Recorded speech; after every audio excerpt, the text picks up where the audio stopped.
Hoje a gente vai resolver algumas questões da lista de exercícios de genética, certo? Algumas porque fizemos outras ontem, né? Então a gente vai resolver as que sobraram e concomitando fazer uma revisão mais rápida, porque fizemos a revisão ontem completa. Hoje faremos uma revisão mais rápida, passaremos pelos tópicos principais e resolveremos algumas questões que faltaram, certo? Então vamos seguir. A primeira questão nos diz o seguinte, olha só. O estudo da hereditariedade possibilitou o desenvolvimento de diversos métodos para se avaliar o material genético das espécies vivas. Assinale a alternativa que se refere ao exame onde é feito o agrupamento dos cromossomos em relação ao tamanho do centrômetro. Inclusive, esse exame serve para o diagnóstico de síndromes. Gente, nós estamos aqui falando de cromossomos, certo? A palavra-chave da vez aqui é cromossomos. Antes de resolvermos a alternativa, vamos nos lembrar que os nossos cromossomos, eles são formados aos pares, certo? E que nós temos ao todo 23 pares de cromossomos, certo? Isso aqui a gente viu ontem, mas vale a pena a gente rever. Nós temos 23 pares, significando que os cromossomos sempre andam aos pares. 23 pares de cromossomos, totalizando 46 cromossomos no total, certo? 46. Eu não vou desenhar, mas enfim, nós temos 23 pares de cromossomos. Aqui tem 10, 20, 21, 22, 23. Nós temos 23 pares de cromossomos, cada um denotado por um número. Então, esse é o primeiro par, este é o segundo, este é o terceiro, quarto, quinto e assim por diante. De modo que a gente tem o cromossomo 21, o 22 e o 23.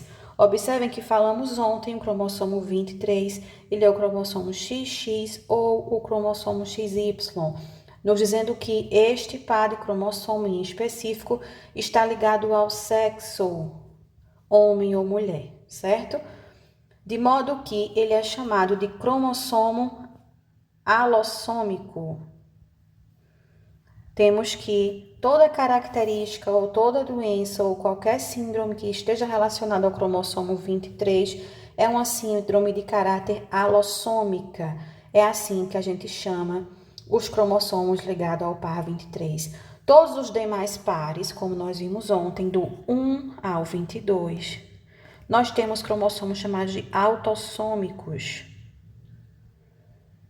Sem mais delongas, nós sabemos que este conjunto de cromossomos está presente em cada uma das nossas células, células epiteliais. Qualquer célula do nosso corpo tem um conjunto de 46 cromossomos que são divididos aos pares, por isso que a gente tem um total de 23 pares de cromossomos. O exame que é feito para que a gente detecte qualquer anomalia ou qualquer síndrome nesses pares de cromossomo é um exame chamado cariótipo.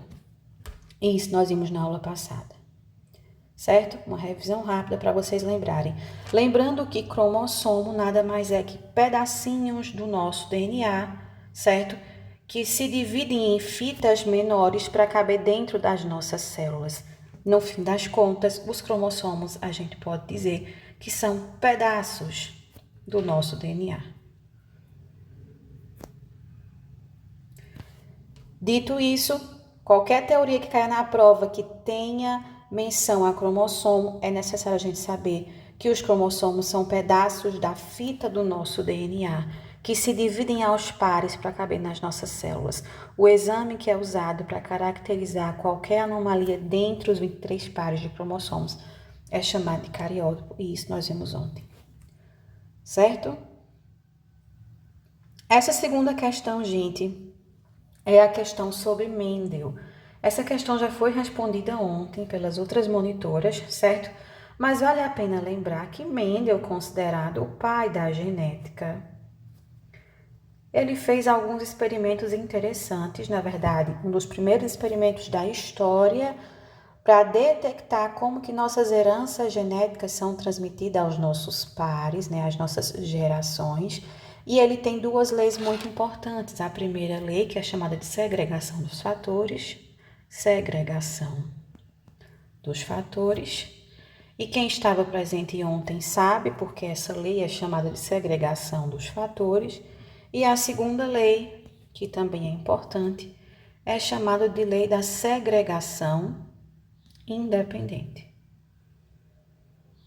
Revisando muito por cima, porque já tivemos essa aula, a segregação dos fatores vai nos dizer que uma mãe, por exemplo, um organismo, por exemplo, que tem os seguintes alelos, azão e azinho, e um pai, por exemplo, que tem os seguintes alelos, azão, azão, por exemplo, na hora de fazer o cruzamento, a mãe só manda um desses alelos e o pai só manda um. Vai mandar qual, Wesley? Isso é uma questão de probabilidade, certo? Então, a mãe manda ou esse azão ou esse azinho, e o pai manda esse azão ou esse azão, que é o que ele tem para mandar. Quando a gente diz que só manda um, a gente separa os fatores. Os fatores são, portanto, azão e azinho. Se é mandado só um, há uma separação ou uma segregação. É por isso que a primeira lei é chamada de segregação dos fatores. Mendel fez isso cruzando ervilhas silvestres, certo? Não são essas ervilhas comestíveis que a gente come hoje em dia, não são ervilhas silvestres. Ele fez isso porque eram naquela época variedades de plantas fáceis de crescerem rápido, enfim, fáceis de manipular. Ele fez isso e observou diversas características. Cuidado, porque na questão ele vai dizer que Mendel usou maçãs, está errado, usou morangos, está errado, não foi maçãs, foi ervilhas. Dito isso, nós teríamos a letra A e a letra E para responder, certo? E aí, qual vai ser? A gente leu. Mendel cruzou duas variedades de ervilhas com caracteres diferentes para verificar a segregação dos caracteres hereditários. Ou, Mendel cruzou duas características de ervilhas com características iguais para verificar a segregação dos caracteres hereditários. Não foi com características iguais, certo? Mendel usou ervilhas com características distintas. Que características foram essas? Foram cores, por exemplo. Ele cruzou uma ervilha verde com uma ervilha amarela. São ervilhas com cores distintas. Além disso, ele usou também outras características, por exemplo, ele cruzou ervilhas pequenas com ervilhas grandes, ervilhas rugosas com ervilhas lisas, certo? E a partir disso, ele viu, será que a cor influencia na textura da ervilha? Será que uma ervilha verde, quando cruzada com uma ervilha amarela bem grande, vai influenciar o tamanho dela? As cores vão intervir umas nas outras? E ele percebeu que não. Por isso que a segunda lei é a segregação independente, porque os fatores, ou seja, ser lisa ou ser rugosa, ser grande ou ser pequena, não interferem entre si. Há uma grande variedade de possibilidades de cruzamentos. Por isso que a segunda lei é chamada de segregação independente. Os fatores não dependem um do outro, portanto, são independentes. E a primeira é a separação dos fatores, porque a mãe só manda um e o pai idem, certo? Uma revisão rápida para quem perdeu a aula de ontem. Gente, só de saber que foram ervilhas, a gente já teria 3 questões riscadas, né? 3 questões riscadas.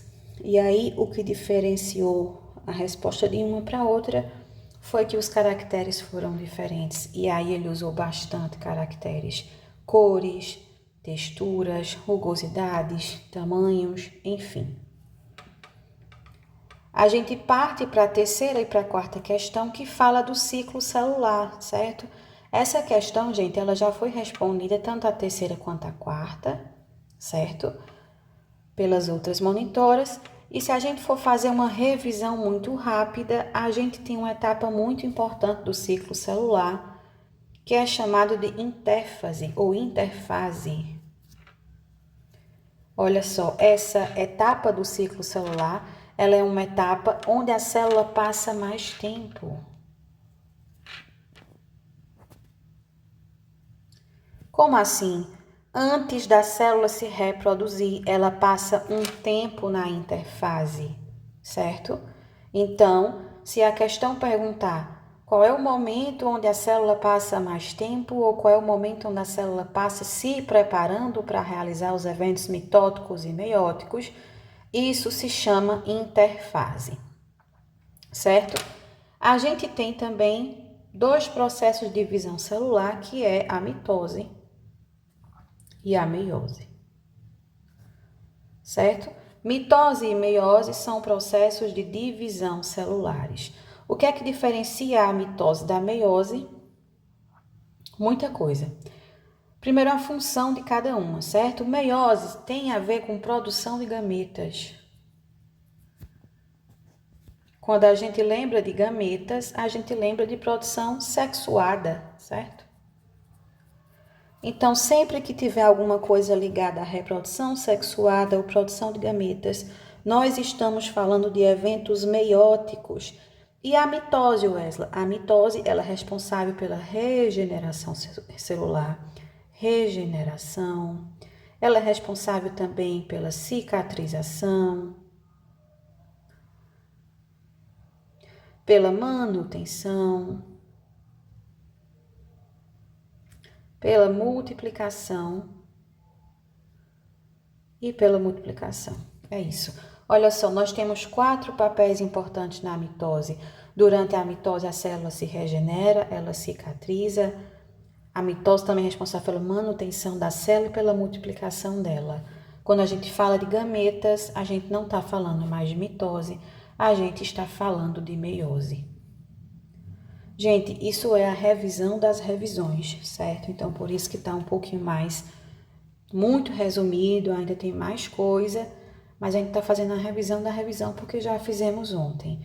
Olha só, falamos da interfase, que é a etapa onde a célula passa a maior parte da sua vida, antes de começar os seus processos de divisão. Falamos de mitose e meiose. Lembra que mitose faz um monte de coisa, só que mitose não produz gametas. Cuidado, quem produz gametas é a meiose. A etapa da meiose é onde há a produção de gametas. Fazendo isso, a gente pode responder a questão 3 mais uma vez, que pergunta qual a importância da meiose, olha só, da meiose no ciclo celular humano. Gente, vimos que meiose tem a ver com produção de gametas, certo? Sendo assim, a única alternativa que nos resta é a letra E, porque todas as outras, ou a primeira, a segunda, a terceira e a quarta, são eventos mitóticos, tem a ver com mitose e não com meiose, certo? Regenerar a célula, multiplicar, cicatrizar e manter são eventos que ocorrem durante a meiose. A única alternativa que sobrou foi a produção de gameta, porque estamos falando de meiose. As outras 4 são mitoses, certo? Vamos lá. Questão 4 a gente passa rapidinho também, porque já respondemos. A questão 4 vai dizer qual é a única etapa que não está relacionada à mitose. Cuidado com essas palavras de negação na prova. Cuidado com exceto. Cuidado com o não. Aqui está perguntando o que não é mitose. A gente sabe que mitose não tem nada a ver com produção de gametas. Mitose é regeneração celular? Sim. Mitose é multiplicação celular? Sim. Mitose é cicatrização? Sim. Mitose é manutenção? Sim. Mitose não é produção de gametas. Produção de gametas é meiose. Portanto, o que não é mitose é meiose, é produção de gametas, certo? Observa que as duas questões 3 e 4 tiveram como gabarito a mesma resposta. Porém, uma não tem nada a ver com a outra. A primeira pergunta, o que é meiose? A gente sabe que é produção de gametas, ok? A quarta pergunta, o que não é mitose? A gente sabe que mitose é tudo menos produção de gametas. Beleza? Gente, quinta questão. Quinta questão, as monitoras também já responderam, certo? A gente já respondeu a quinta questão ontem. E aí, a resposta dessa quinta questão que pergunta, ó, é o conjunto final composto pelo material paterno e materno em cada célula normal do corpo humano. Material paterno, a gente tem... Deixa eu colocar outra cor, essa cor tá muito escura. Material paterno, a gente tem alguma coisa e material materno, a gente tem outra coisa. Uma coisa mais uma coisa é uma coisa dupla, portanto... O nosso gabarito é diploide. Gente, isso é uma revisão das revisões, certo? Nós não nos propomos aqui a estudar a teoria. A gente viu a teoria ontem, hoje a gente responde questão, tá certo? É por isso que o gabarito foi o conjunto de célula do corpo humano, formado por o material materno e o material paterno, são diploides, certo?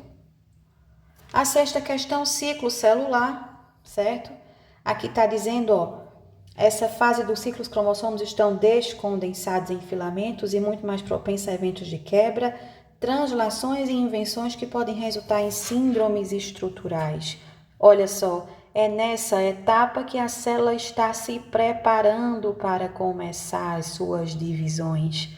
Aqui a célula não se preparou, certo? É a primeira fase, quer dizer, é uma fase em que a célula está lá, se preparando para começar. Essa fase nós vimos qual é, e é a interfase, ok?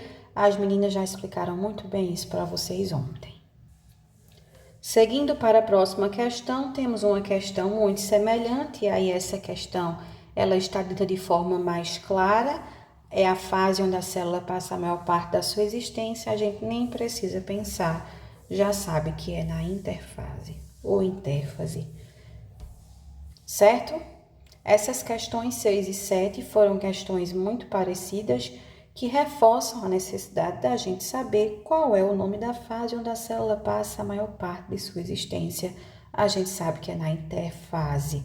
Na interfase, os cromossomos celulares eles estão muito mais propensos a quebras, a translocações e a inversões. É o processo que a célula está lá utilizando da sua existência em sua maior parte, certo? Ela está lá, ainda não começou a mitose, muito menos a meiose, e é nessa fase onde a célula passa a maior parte do seu tempo. Então, temos que saber o que é mitose e meiose, já sabemos. Temos que saber o que é interfase, já sabemos.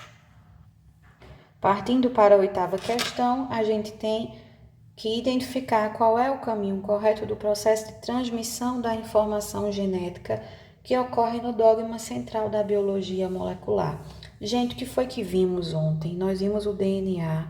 O DNA é uma fita dupla em formato de hélice. Ele é ligado por algumas pontes aqui, chamado de pontes de hidrogênio.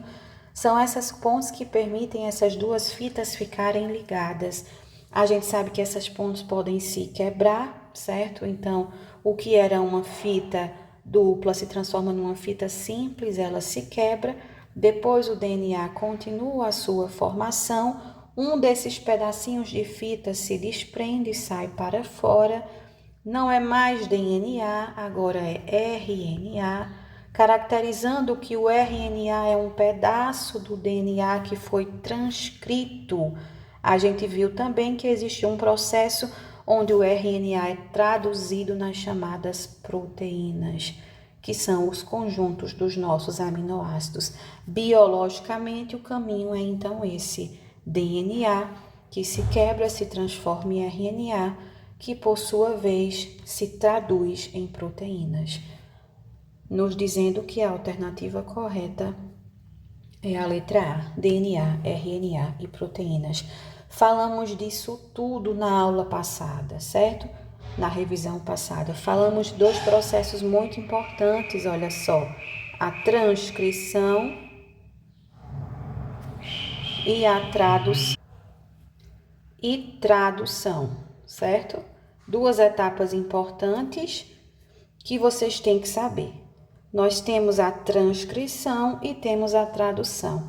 A transcrição acontece na mesma linguagem. A gente tem o DNA se transformando em RNA. O que significa na mesma linguagem? Significa que eu tenho um ácido, que é o DNA, o ácido desoxirribonucleico, se transformando em outro ácido no RNA, que é o chamado ácido ribonucleico. Nós vimos as diferenças, certo? Sabemos que tem diferenças, mas ambos são ácidos, de modo que esse processo de transcrição, de transformação do DNA para o RNA, a gente chama de transcrição, certo? E o que é a tradução? A tradução é quando o RNA se forma e a partir dele a gente forma os nossos conjuntos de aminoácidos, que são as proteínas. Dito de outra forma, a transcrição é a transformação do DNA para o RNA. A transcrição é um processo de transformação para coisas que são parecidas, para ácidos, e a tradução é um processo de transformação para coisas que são extremamente diferentes, que é o RNA, para as nossas proteínas, certo? Vimos isso com mais detalhes ontem, né, na aula de ontem, mas em suma, em revisão, tomando nota que essa é a revisão das revisões, tá, gente? Ninguém aqui está se propondo a explicar a teoria em seus pormenores. A gente está fazendo um processo de tentar vincular vocês ao máximo de conteúdo no menor tempo possível. Não é possível explicar todos os nuances, mas está aqui, olha só, transcrição e tradução. E o processo que ocorre na biologia é exatamente esse. Primeiro DNA, depois RNA e, por último, proteínas. Alternativa letra A. Vamos agora para a questão 9, certo? Olha só, o DNA é uma molécula que contém toda a informação hereditária de um indivíduo. Qual alternativa indica a unidade básica do DNA? Gente, olha, isso é uma questão um pouco polêmica e eu vou explicar por quê. Vejam só, unidade básica do DNA. A gente sabe que o DNA e o RNA também, certo? Mas o DNA em específico, ele é composto por 3 coisas muito importantes. Uma coisa é chamada de grupo fosfato. Outra coisa são chamadas de bases nitrogenadas. E outra coisa é um açúcar específico do DNA, que é chamado de desoxirribose. Certo? A desoxirribose é o açúcar do DNA. Olha só, esse conjunto que forma a unidade básica estrutural do DNA é chamado de nucleotídeo. É o conjunto que forma a unidade estrutural básica, nucleotídeo. Vejam só, a questão não perguntou unidade estrutural básica, ela perguntou só unidade básica. Portanto, essa questão nos daria ênfase para a gente também colocar aqui uma alternativa chamada de gene. Certo? Vocês lembram que a gente falou de gene ontem? O que é um gene? Gene, por sua vez, é a unidade básica da hereditariedade. O gene é o menor pedacinho que se chama unidade básica da hereditariedade. Eu posso apagar isso aqui para vocês, para deixar um espaço, e relembrar que a gente tem uma fita imensa de DNA, certo? Que é uma fita dupla. A gente viu ontem que tem aproximadamente 2 metros de comprimento. Essa fita se reparte para caber nas células. Cada pedacinho de fita dessa se reparte, forma os cromossomos. Dentro dos cromossomozinhos, olha só, a gente tem umas divisões, certo? Cada divisão dessa tem um conjunto de alelos, por exemplo. E a gente tem que o pedacinho primário, o pedacinho de todos, o tijolinho que constrói os cromossomos, que por sua vez está dentro do DNA, ou seja, a unidade básica, o tijolinho primeiro, é chamado de gene. Acontece que na nossa questão não tinha a palavra gene, nós que colocamos. Mas, gente, se vier a palavra gene, vão sem medo. A unidade básica do DNA ou da hereditariedade, quer como chamem, é o gene. O gene é o primeiro tijolinho, certo? O gene é um pedacinho que compõe tudo. Só que aqui ele não especificou que unidade era essa, certo? Se ele tivesse falado unidade estrutural básica, ou seja, a unidade que forma a estrutura do DNA, então seria o nucleotídeo, que é o conjunto daquelas 3 coisas que eu escrevi para vocês aqui e apaguei, certo? Então, veja, se a questão pedir unidade básica do DNA, mas não tiver o gene, a resposta é nucleotídeo. Deixa eu ver se eu volto aqui com o que eu escrevi antes, espera aí. Vamos ver se eu volto com a nossa parte que falamos de nucleotídeos. Tá aqui. Olha só, se a questão não tiver alternativa como gene e tiver falando de uma unidade do DNA, a gente considera que essa é a unidade estrutural, é a unidade que forma o DNA, é formado por um grupo fosfato, pelas bases nitrogenadas e pelo açúcar. Essa unidade estrutural é chamada de nucleotídeo. Mas se a questão pedir unidade básica e falar que é gene, a gente assinala gene. Gene é a alternativa mais correta. Eu não sei porque não veio aqui uma letra E. Eu não sei na hora da gente passar limpo se faltou, mas enfim, eu queria fazer esse adendo com vocês. A unidade básica, o tijolinho que forma tudo, o pedacinho mais... O primeiro pedacinho, a unidade básica mesmo, é chamado de gene, certo? Se não tiver alternativa gene, a gente coloca nucleotídeo, tá bom? Lembrando que o nucleotídeo, ele é a unidade básica do DNA e também do RNA. Só que a gente tem algumas diferenças entre DNA e RNA. Nós vimos isso ontem, certo? O DNA e o RNA, além de serem diferentes em tamanho, obviamente, os dois têm um grupo fosfato, então tem grupo fosfato aqui.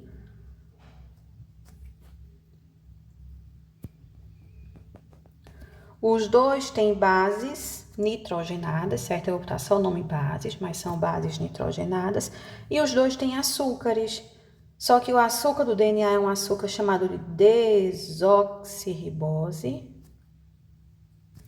E o açúcar do RNA é chamado de ribose. Certo? Então, a gente tem essa diferença entre DNA e RNA que está no açúcar, na desoxirribose, e nas bases, gente, também. Porque a base nitrogenada do DNA são 4. Quais são elas? Vocês lembram? É adenina, timina, citosina e guanina.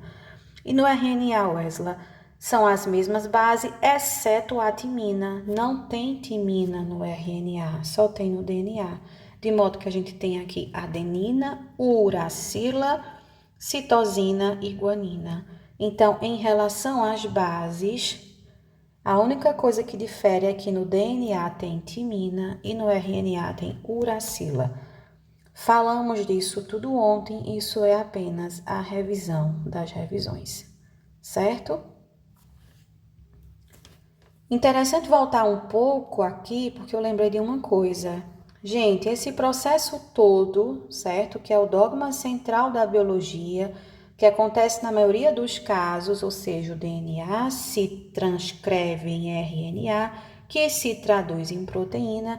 Isso é feito por um tipo de RNA chamado de RNA-M. Vocês lembram que RNA é esse? É o RNA mensageiro, mas nós temos também o RNA-R, que é o RNA ribossômico, e temos o RNA-T, que é o RNA transportador, certo? Cada um responsável por uma etapa, certo? Às vezes os 3 andam juntos fazendo as mesmas etapas, mas o que eu gostaria de relembrar é que deem uma atenção ao RNA mensageiro, que ele é importante, tá? Agora vamos para a questão 10. Olha só, a questão 10 ele nos dá uma sequência de DNA, certo? E pede para a gente fazer a complementar dessa sequência. Olha só, gente, o DNA é uma fita dupla, certo? Então, eu tenho uma fita e a questão me pede a outra fita, a sequência dela. A gente faz a sequência da fita olhando para esta primeira, olhando para esta aqui. E a gente faz a sequência das fitas, mudando as bases nitrogenadas. No DNA, se tiver A, gente troca para T, e se tiver C, a gente troca para G, certo? Esse é o processo que a gente faz para complementar a fita de DNA, de modo que se é um A, fica T, se é um A, fica T, se é um T, fica A, se é um T, fica A, se é um C, fica G, se é um G, fica C, se é um C, fica G, se é um G, fica C, se é um C e um C, fica um G e um G, e por último C. Vamos ver se está certinho mesmo. Olha só, o que é A vira T, o que é A vira T, o que é T vira A, o que é T vira A, o que é C virou G, o que é G virou C, o que é C virou G, C virou G, G virou C. Isso é o DNA, certo? Cuidado, porque se fosse o RNA, não existiria esse T, então a gente faria a transcrição normalmente, mas trocaria esses dois T por quem? Por U, se fosse RNA. Mas como não é RNA, então fica TT mesmo. Essa alternativa está onde? TT, AA, GC, GGC, letra A. Certo? Por analogia, a gente faz a questão 10 também, que pede a questão de DNA. Cuidado, é DNA, não é RNA. Portanto, onde tem A, a gente coloca T, onde tem AT, tem dois T's, fica AA, tem C, fica G, tem G, fica C, CC fica GG, AT fica TA, certo? Mais uma vez, aqui eu coloco do lado para vocês que onde tem T, troca por A, ou quando tem A, troca por T, e C troca por G, ou vice-versa, certo? Então, fazendo isso, a gente tem TTA, TTA, GCGG, TA, letra B, né? Letra B, certo? E se eu dissesse para vocês, gente, olhem essa fita e transcrevam ela em RNA, como é que a gente faz? Se tem T, vira A, se tem T, vira A. Se tem A, vira T, né, Wesley? Não, porque eu estou no RNA e não tem T no RNA. Então, se tem A, vira U. Se tem A, vira U. Se tem G, vira C. Se tem C, vira G. E agora G vira C. Agora G vira C. T vira A. E A vira T, né, Wesley? Não, porque não tem T no RNA, tem U. Então, se a gente fosse transformar para RNA, seria esta fita. Mas como a gente quer DNA, foi esta fita aqui. Certo? Vamos para a próxima. Gente, essa questão é uma questão sobre evolução, certo? E não vai cair na prova de vocês. Não deu tempo da professora dar essa questão para vocês, então a gente sai dela. Vamos lá para as questõezinhas de heredograma, certo? Analisar os heredogramas. Só que aqui o heredograma não apareceu, mas tem nada não, a gente cria um heredograma juntos, certo? Olha só, preste atenção neste heredograma aqui. Eu tenho este heredograma, um homem e uma mulher, certo? Que tiveram uma união que resultou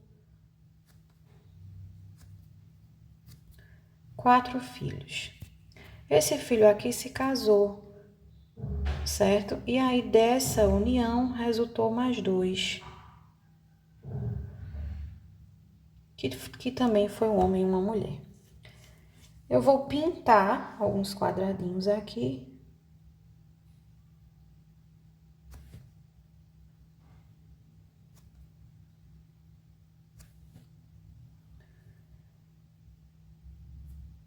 Pintar alguns quadradinhos.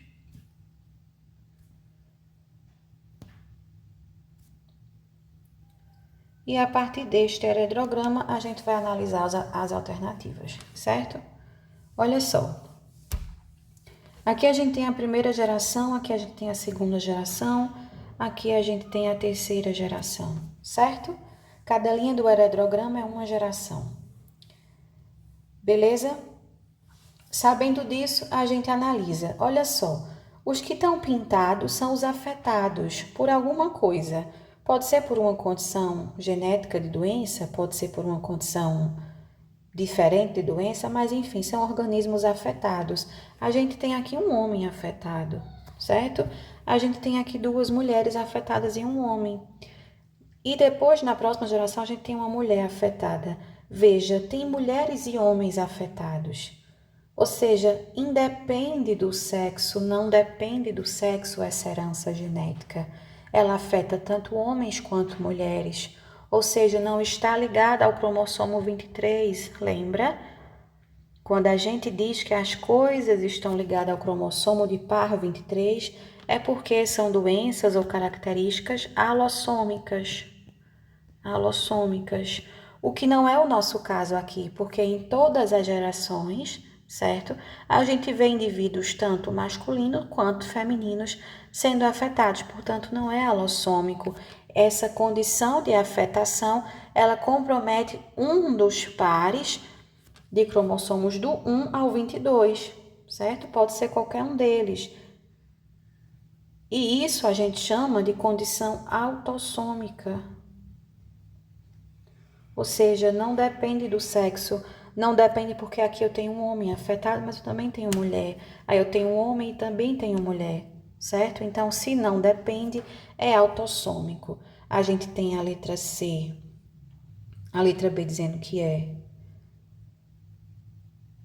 ligada ao X, não é ligada ao X, porque ligada ao X tem a ver com sexo, certo? Porque o par de cromossomo 23, ele é XX ou XY, beleza? Então, se é ligada ao X ou ao Y, é uma herança de caráter sexual, é uma herança do cromossomo 23, então não é a letra D. Aqui faltou a letra E também, que dizia que era ligada ao Y, também não é ligada ao Y. Olha só, gente, só de saber o que é autossômico e alossômico, só de saber o que é ligado ao sexo ou não, a gente já destrói 3 alternativas, certo? Resta, portanto, a letra A e a letra B. Ambos são autossômicas, então ambas podem estar corretas. Mas o que é que vai diferenciar aqui é a gente observar se é dominante ou recessiva. Observa que nessa geração eu tenho a afetação, aqui eu também tenho, aqui eu também tenho. Em todas as gerações eu tenho indivíduos que são afetados. Isso me diz que eu tenho uma condição genética de caráter dominante. Por que dominante? Vocês podem decorar como sendo porque domina em todas as gerações. Se por acaso eu tivesse, olha só, e aí eu apago para vocês e faço um heredrograma aqui pequenininho, só para a gente fazer um contraponto.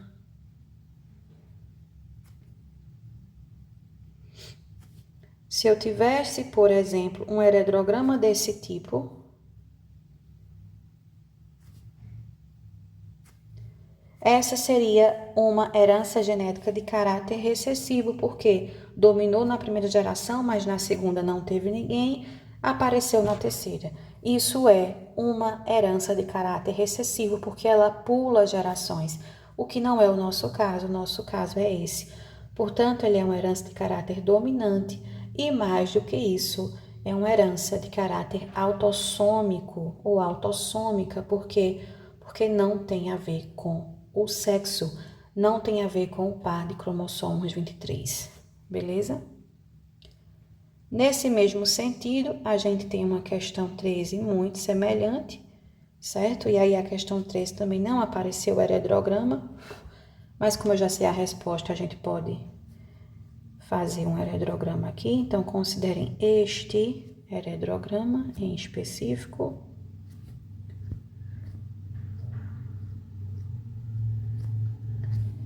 E aí a questão pergunta a mesma coisa, certo? A questão pergunta se é dominante, se é recessivo, se é autossômico, se é alossômico. Primeiro, todas as gerações têm Tem. Aqui a primeira linha é uma geração, a segunda linha é outra geração, a terceira linha é outra. Todas as gerações são afetadas, portanto, tem caráter dominante. O que não é dominante sai fora, o que não é dominante sai fora. Mais uma vez, nós temos todas as gerações presentes, é de caráter dominante. Temos também mulheres e homens acometidos. Aqui é uma mulher, aqui é um homem, aqui é uma mulher. Então, se temos homens e mulheres que têm essa condição, então tanto o homem quanto a mulher podem ter. Então, não tem a ver com um sexo em específico. Não tendo a ver com um sexo em específico, sabemos que é herança de caráter autossômico. Portanto, letra A não é ligada ao X, porque não tem nada a ver com sexo, também não é ligada ao Y, porque não tem nada a ver com sexo. Mas se aparecer um heredograma, gente, onde só meninas estão pintadas ou só meninos estão pintados, essa é uma doença alossômica, certo? Resolvemos aqui duas questões de caráter autossômico, porque tanto homem quanto mulher tem. Mas na hora que forem observar o heredograma, observem o que está pintado e observem quem está pintado. Lembrando que o homem é esse quadrado e a mulher é o círculo. O rosto do homem geralmente é mais quadrado, né? O da mulher é mais redondo. Então, a gente faz essa analogia no heredograma. Homem é o quadrado, círculo é a mulher. Dito isso, nós temos aqui duas questões abertas, né? E aí vocês pesquisem, respondam como quiserem, do jeito de vocês, né? Mas considerando a resposta correta, obviamente. Explique com as suas palavras o que ela está perguntando na questão 14 ou na questão 15. Tá certo? Questões abertas, isso aí é trabalho para vocês. Beleza? Gente, essa revisão foi a revisão das revisões, uma coisa super rápida para relembrarmos os principais tópicos que podem cair na prova de vocês. Mas a revisão de ontem também foi muito importante. A gravação também está disponível. Então, se vocês puderem ver a de ontem, né, e a de hoje com a resolução de questões, façam, beleza? Boa sorte e até a próxima prova. Bye, bye!